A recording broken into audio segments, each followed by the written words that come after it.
I want to clarify that this video was originally planned to be in 2 parts before we begin. That is, it was going to end around minute 25 and continue in another video next week or on Sunday. The thing is, once I started looking at all the previous news, I began to have a lot more doubts. I started to analyze a little more, and that already took me about a week and a half of reviewing this case, which set me back a lot with the rest of the videos, so let's leave it here. I did everything I could to include absolutely everything I found out, which is quite a lot. Even so, with all that said, this video is pretty long, so make yourselves comfortable because it's going to last a while. I'll leave you with my previous show.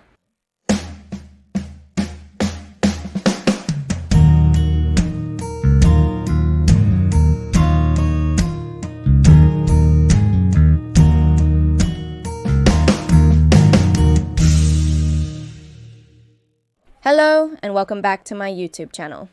This case is quite close, since it not only happened in Argentina, but also in Buenos Aires, where I live, and also just one neighborhood away from my house. It also happened when I was just in high school, so I remember some parts. I used to see it in the morning on the news, and I don't think much more than that. And from that moment in 2013, I was left with only one idea, which was that the person was guilty because of a DNA sample. I didn't look any further, I didn't want to know more, and I just took it as a fact. So today we're going to look at the story they told us, all these things that appeared on television. And then we're going to look at some things that weren't so public or weren't really taken into account when analyzing the case.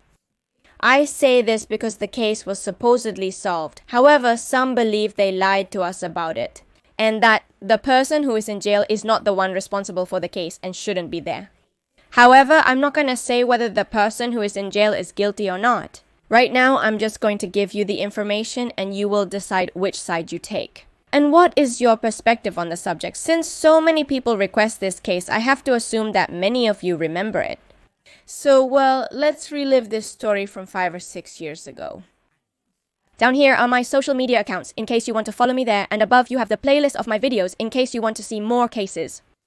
So, well, let's get started.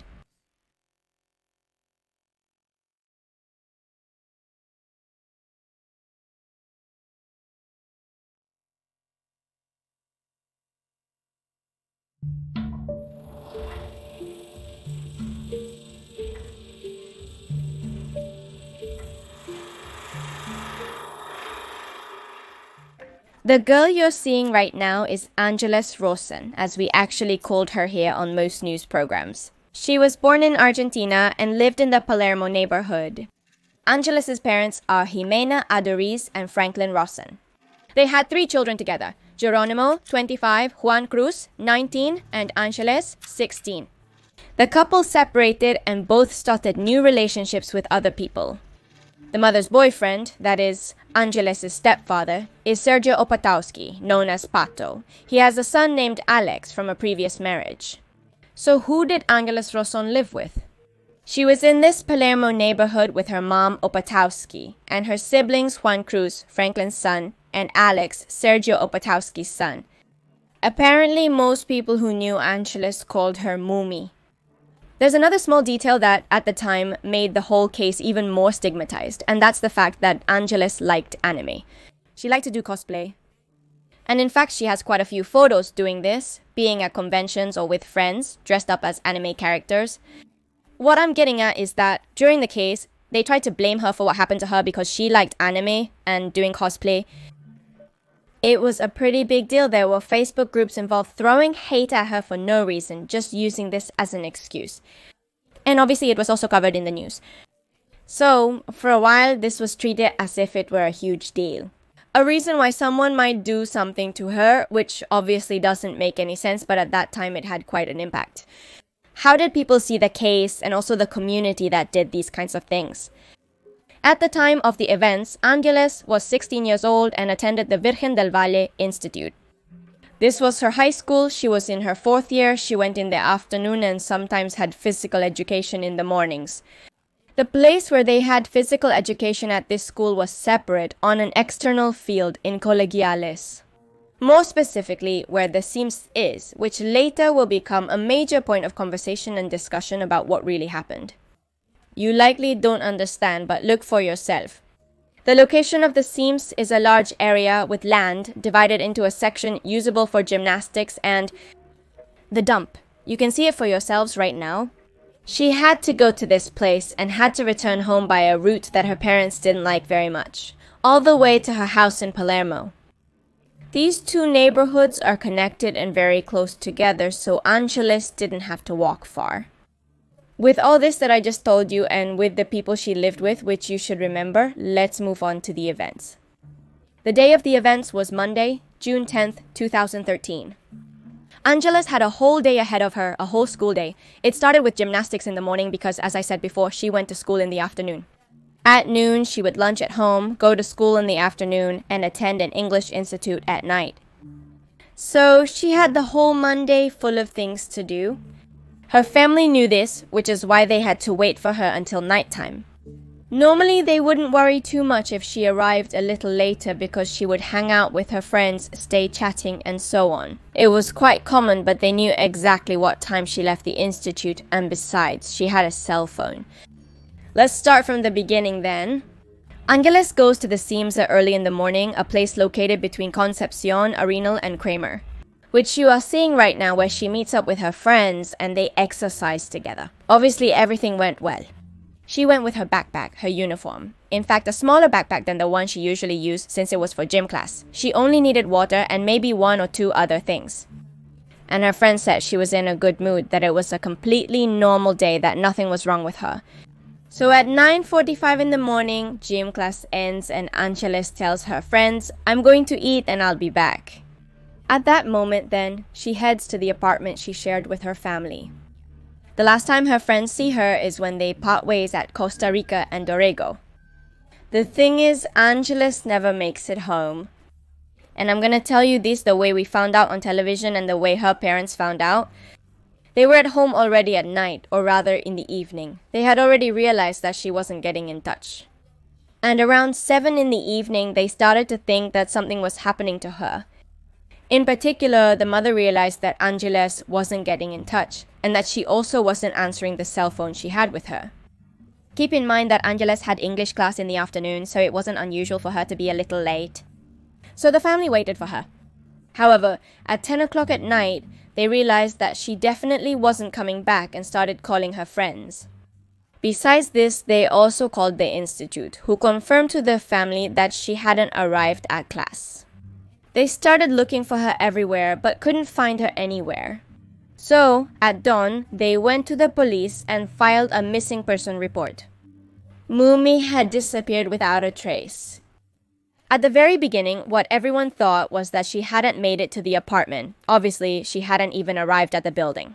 And her parents thought that the neighborhood where she did gymnastics, just a few blocks from her house, wasn't very safe and that something had probably happened to her on her way home. The parents didn't really know what had happened, but they hoped it was just a teenage prank and that she would come back without any trouble. That maybe she was hiding at a friend's house, but that it would be resolved and she would show up. Sadly, that wasn't true. Shortly after, her mother appeared on the news to talk about Ángeles and how she had disappeared, about how they were trying to find her. At 11:40 ante-meridium on June 11th, 2013, a Seams employee reported having found the body of a girl, a young teenager, lying on the garbage conveyor belt. Ángeles' body was found at the Seams plant in the district of José León Suárez, Buenos Aires province. Just to give you an idea, I'll show you the map here. She made that whole journey in the garbage truck. It's quite a long trip to José León Suárez. It's not short at all. And she spent all that time in the truck. Being compressed, which obviously would also cause her injuries, which would become a point of discussion among the forensic doctors who reviewed the case. When they found her, she was on a conveyor belt, having passed through several garbage processing machines. So not only was it possible that all the evidence was contaminated by the garbage truck, but also specifically by this truck. And the force that was exerted on her body caused new injuries. The problem wasn't just the new wounds caused by the truck. Also, it's important to clarify that when they found her, she had short hairs under her nails, which obviously led them to consider that the person who attacked her could have been a man. This was one of the first clues, and it's ultimately the one that would solve the case as we know it. Her head was covered with a Dia supermarket bag, and her body was covered with several other consortial bags.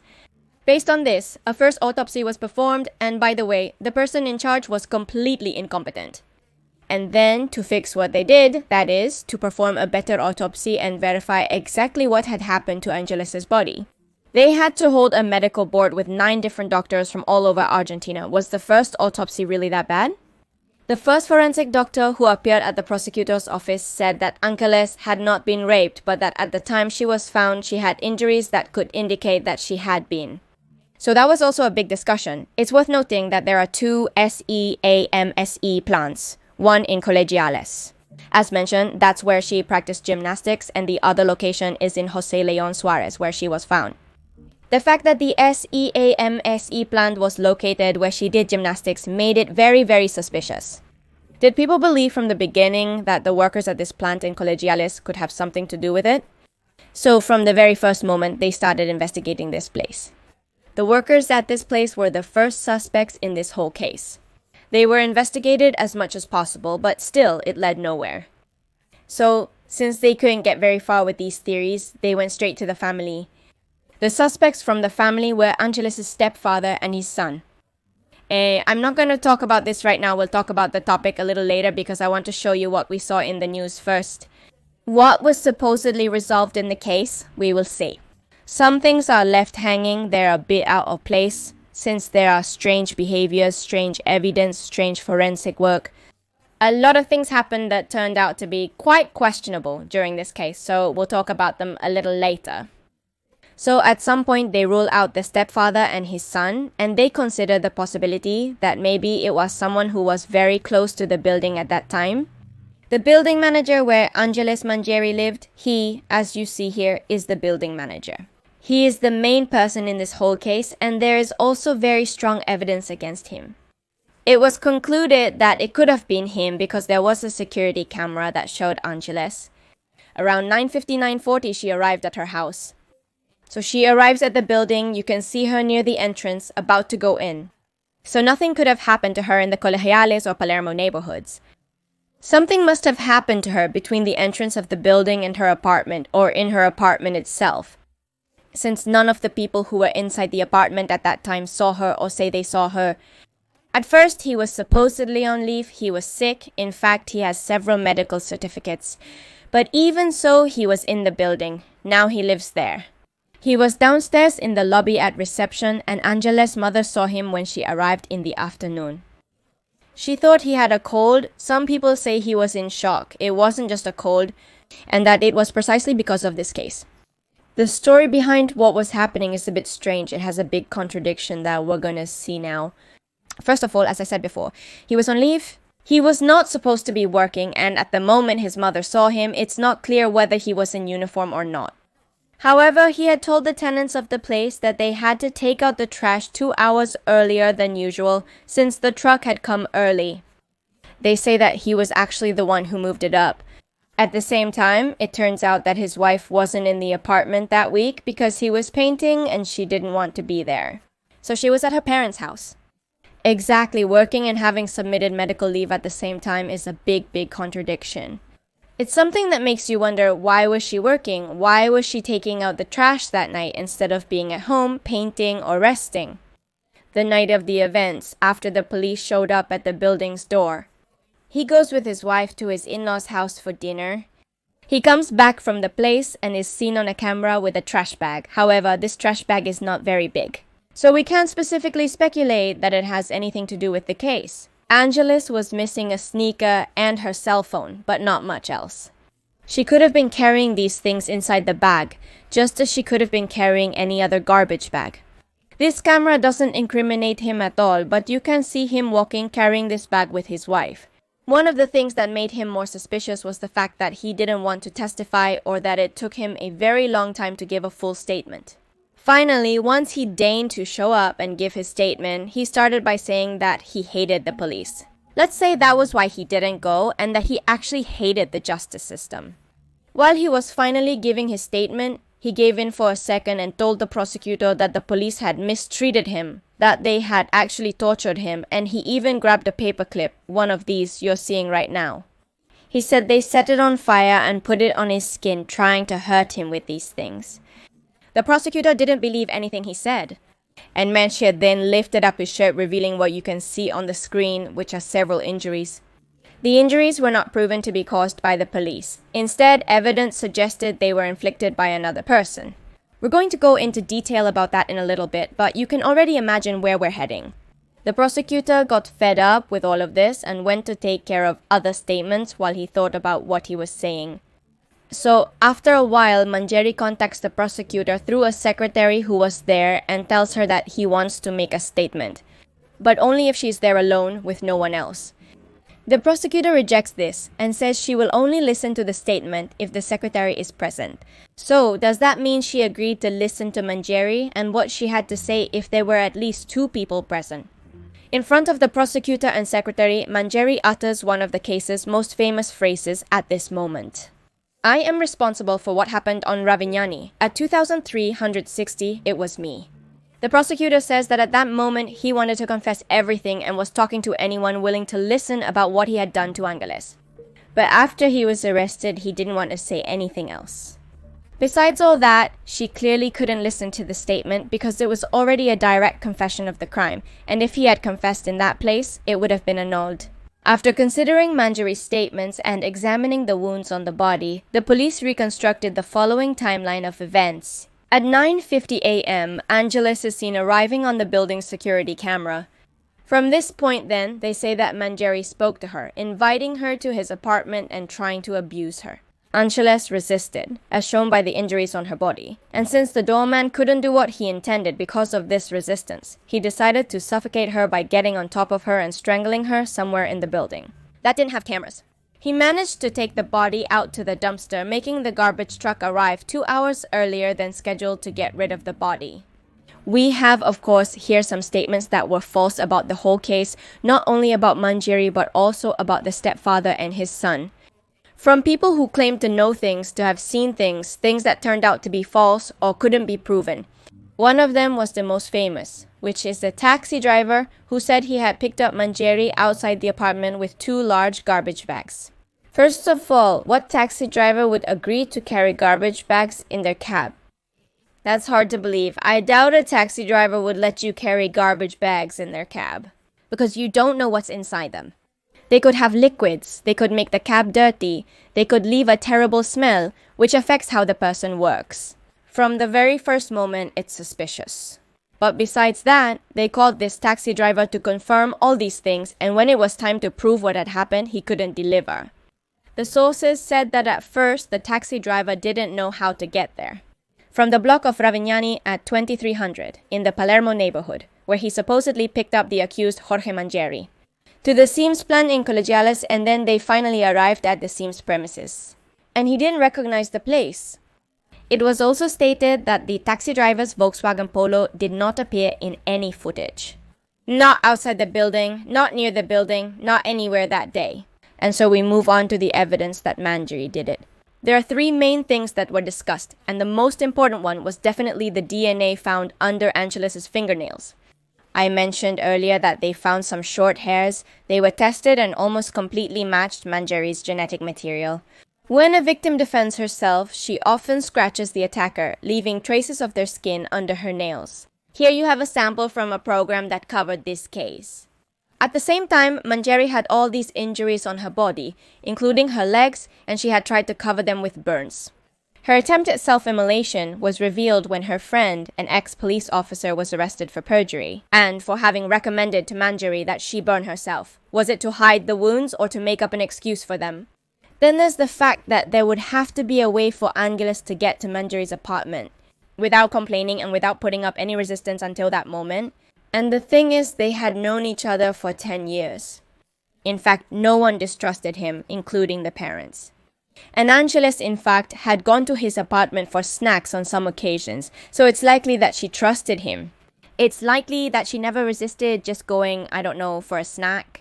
If he told her something like, come to the apartment because I have something to give you, or whatever, she would have gone without thinking too much about it.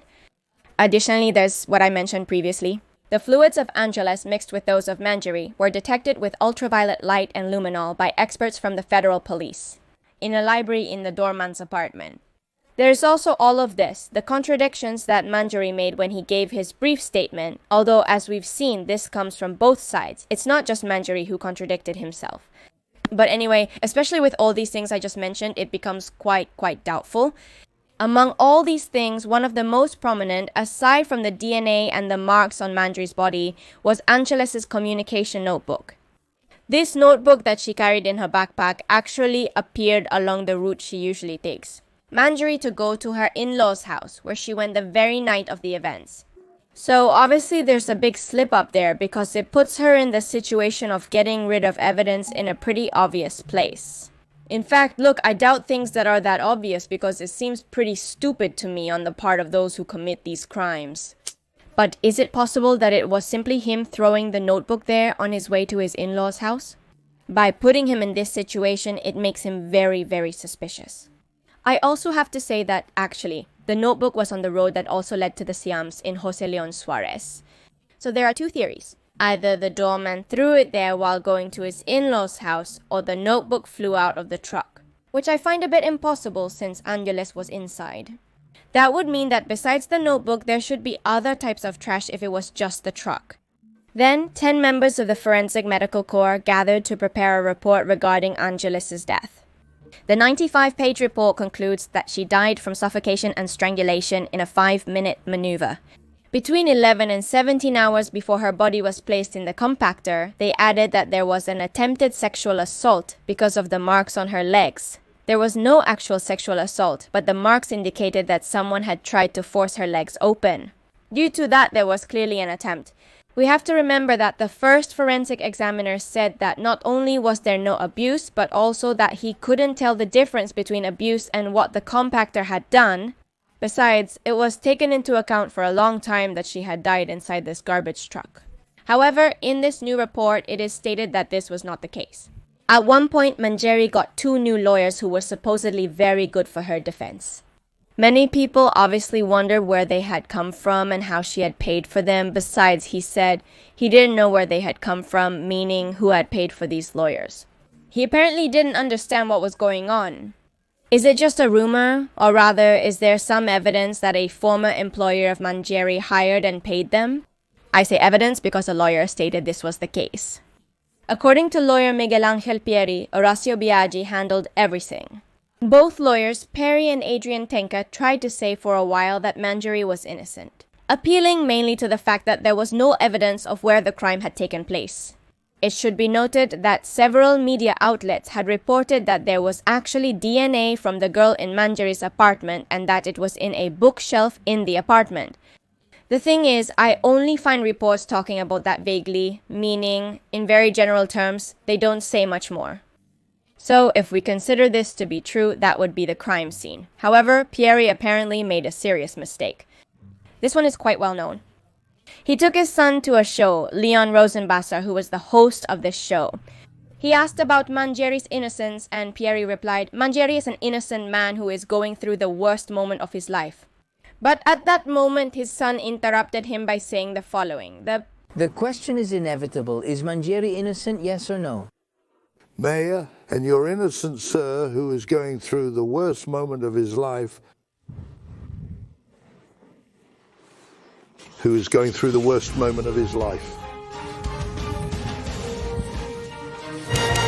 Me. I know is the most. Don't say it, but don't say it, my love. That they killed a 16-year-old girl beyond everything. Well, don't say it, but don't say it, my love. He has to defend her. However, other topics try to contradict the reported events involving Manjari and the things we've already seen. So let's start with the details against Ángeles' stepfather and his son. There were confusing and mixed statements from Opatowski's son and Dominga Torres, who was the housemaid. If we base ourselves on the oral trial verdict, the statements of Axel Opatowski and Dominga Torres fit perfectly. Axel said that when he woke up on Monday, June 10th, to go to gym class, he felt sick and had a fever, so he stayed in his bedroom sleeping. As mentioned, he had a fever and missed school. He informed his father that afternoon. According to him and the housekeeper, he slept in his room all day. Around 11, housekeeper Dominga entered the room and was surprised to see him. He explained he was unwell, so he kept sleeping. Around 2:30, she told her father at home why she skipped school, and he advised her to continue resting. However, in the first witness statement, which was on June 14, 2013, 4 days after the crime, Dominga explained the following. She arrived at the house at 8:45, and the only person there was Axel. That usually there is no one there, but that day Axel had stayed home sleeping. She knew about it because the bedroom door was closed, and when she knocked, the young man answered that he was sleeping. She didn't know the reasons why he stayed home that day. Additionally, some points need clarification. The building was searched, and no DNA from Ángeles was found that would indicate she had been killed in that place. In fact, for a while it was said that they had found some DNA in the basement. Several media outlets quickly denied reports of Ángeles' DNA being found in the basement according to recent news. So where was she killed? It's not that it makes them spotless. On the contrary, because they admit mistakes and they do so in an absurd way. Because they did a copy-paste of a table and made a mistake. Because they made a knob out of a fingernail and made a mistake. And because they said that fingernail didn't match Ángeles' clothes. And when they made both knobs, both matched. They made 3 gross and crude mistakes. I briefly mentioned something else on Twitter, which you can see in a link below. Although Manjari's car was clean, the Ángeles family's car had a fingernail on the floor, which was taken for testing. Listen to this. An expert, a female expert, touched and contaminated it. Give her a round of applause. The family said that Ángeles never made it home, but the sneakers seen in the recordings are different from the ones found in the dump. There was a change from white sneakers to grey ones, so what happened? Did she go into the house or not?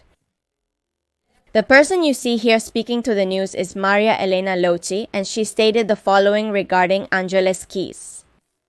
Inside the living room, there were 2 keys with a little strap about 10 to 12 centimeters long in light blue. I just learned his name is Axel. I said to him, why don't you put these keys away? They're going to get lost. Then he said to me, they're not Ángeles', and he didn't care, so the keys stayed there. So if her keys were in the house, it means 2 things. One is that maybe she ran into Manjari in the hallway and he told her to go out for a while, that nothing was going to happen. Exactly. Her brother and the housekeeper were inside the apartment so they could open the door for her. Or that something happened to her inside the house with someone she knows personally. And that's good. So, would the housekeeper have to stay quiet or be hiding some kind of information that we don't know about? The family was also heavily criticized for renting a house in the provinces to go rest instead of staying in the capital, to see the case's progression. However, this is debatable since they would obviously feel terrible about the incident. It was also alleged that she may have been strangled with fishing line, an item commonly carried by fishermen. Ángeles' stepfather was a professional fisherman and did collections, he said. They checked all his fishing equipment and apparently didn't find anything, but I also didn't find much information about this fishing equipment. And a person can also have fishing line. He would have gotten rid of it after using it, obviously. And there's another detail about this Santander Rio Bank and the call that was supposedly made from Ángeles' cell phone. It turns out that this information was actually given by the family. The first thing they did while Ángeles was missing was to say that her cell phone had made a call to this bank and that it had also received a 50 peso top-up. Now, the only problem is that actually when the authorities received the call records, they didn't see anything the family had mentioned. And this actually was said publicly. Opatowski said with certainty that a friend had come to the house, and since she had contacts inside Movistar, she was able to get the call records from Ángeles' cell phone. And there they saw that mid-morning she had made a call to this bank, so why would they make up something like that? First of all, obviously they were incriminated because Opatowski's son worked at a Santander Rio. So that made them immediate suspects, but also when the lie was discovered, it made them suspects again. Because why would you do something like that except to create a distraction? During the search of the Ángeles department, 2 very curious things were found. Ángeles' sneakers, which she supposedly wore to gym class and which can be seen on the security cameras. And a dark shoulder bag, which is the one her friend said she had taken with her in the morning. In fact, we've known this since the start of the case. Once Ángeles is found, they go to search the house and that's where they find all these things. So I find it surprising that this was never talked about again. This would mean that Ángeles entered the house, and that's where I find it curious. Obviously, it's normal if your brother is sick in his room and if the lady is cooking. It could be that they didn't see her, that they didn't see her come in, that they didn't hear her, and that she could have simply left without talking to anyone. I mean, it's entirely possible that no one saw her come back. However, my problem, and the problem many people have with this, is that the family itself said so. Actually, Opatowski stated very confidently to the media that she hadn't come back. It was like a fact. They took it for granted that she had never returned to the apartment, when apparently she actually had come back. That's the big problem with all of this, because Manjeri could have easily acted alone. The thing is, it doesn't seem that way. In my opinion, someone must have helped him, and it could very well have been someone from the family. Now, if Opatowski really has nothing to do with it, what if he's simply Angeles' stepfather, and he was looking for her, legitimately? He should have kept quiet, because the only thing he did by going to the media and saying all these things was make himself look like a major suspect. He made a terrible impression, and should have never gone on television to say anything. He should have remained silent. To be able to rape a person, in this case a woman, let's not say a child, because Mumi was a woman. And Sergio Buscaria? It seems to me, right? As a man, he would look for a more provocative woman or more... amorous? Maybe she resisted, and the guy, well, already annoyed, strangled her. My son was also at school, at another school in the afternoon, as always. But my son, let's see, did he leave at any point? My son was also at school, at another school, in the afternoon, as always. This is simply a coincidence. This was random. Why are you so sure it was random and that they weren't... What are you basing that on? I'm being honest, yes. I don't care if they managed to find these people. Punishment, no. I own properties, including one in Bebejero, 2 more properties, offices downtown, and a rented-out house in Punta del Este. I mean, I'm not in a bad financial situation. Let's be clear about that. I have one next to the Baruti and Bulnes shopping center. Do you know where Baruti and Bulnes is? Next to the Cinemax? I have another one on Baruti with a delivery service, right across from the Batika pharmacy. I have another one at Chakas and Galo. They're all 3-room, spacious apartments. And I said, if this wave keeps being a pain in the ass, I'm not going to live in Punta del Este. Does it match? He has 2 pending cases for failing to pay court-ordered child support to my wife, which are not publicly known. And my personal lawyer has it. One is in Gel and the other is in Techin. If I open my mouth about that, I'll ruin everything. Afterwards, it's good. Angeles' mother, who obviously, as shown in this clip, no. She seems too happy. She's not really okay, let's say. She even says she's calm. There's a lot of love, of having a lot of peace. I'm not, although I don't know why, I'm not angry. I don't want to sound disrespectful, but it seems obvious to me that she's drugged, that she's on tranquilizers, that she clearly didn't want to have anything to do with all of this. But I have to mention it, since some people found it very suspicious that she was acting this way. However, we can't predict how a person is going to act when these things happen. We're unsure. Based on what I can discern, she appears to be feeling down. Tranquilizers, and that they simply forced her to go out and make statements so the press would leave. I still have a big contradiction between what was found in the diaries and what Opatowski said in the media. He mentioned that Latanza's fishing gear was checked since he was a professional fisherman. I've already said it, obviously, but he also says that they never took it. I mean, never. It's just that really... A team began analyzing the evidence to determine if it was connected to the fishing line discovered in Angeles. Nothing like that. I mean, they never took it. They never really checked his equipment, because he himself told them that he worked with that and that they couldn't take it. They let him keep it without protest. Beyond that, the trial's conclusion is evident. Manjeri will be imprisoned. He was convicted in 2015 by the 9th Criminal Oral Court for femicide, sexual abuse, and aggravated homicide in criminis causae. He received a life sentence with possible release in 2048 when he turns 80. I had nothing to do with Mumi's death, and I still don't.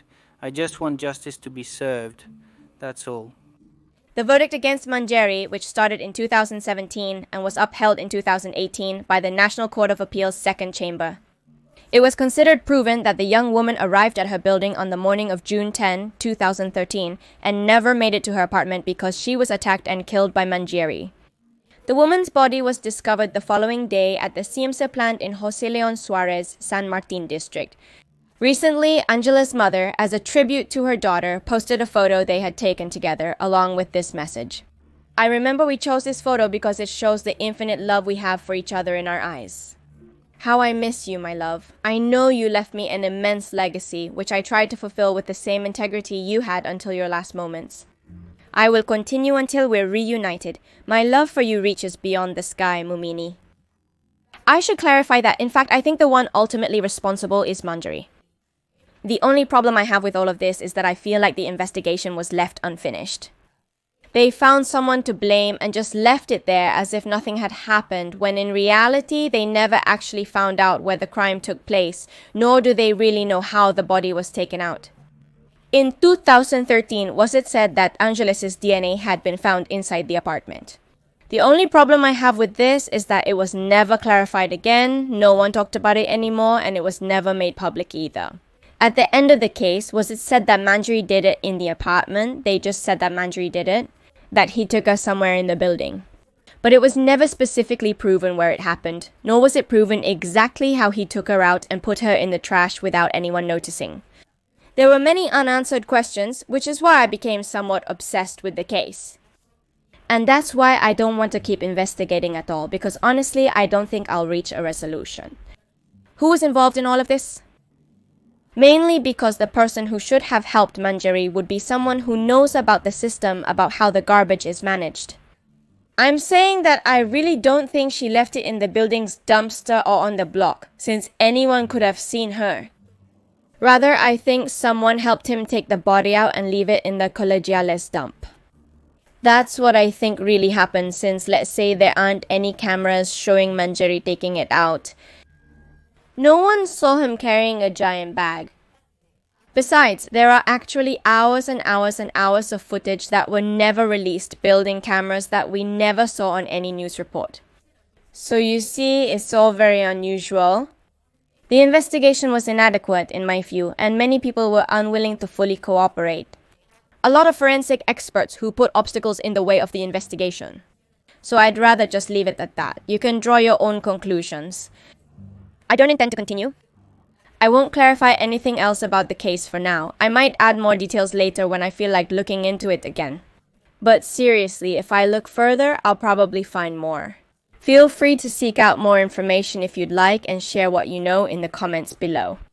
The video ends here. My Patreons are listed on the side.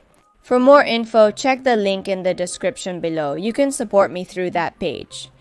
Thank you all for watching my videos on the platform. I really appreciate you all. Here you have a new video. Here you have a recommended video. You can subscribe by clicking on my face, and I'll see you in another video.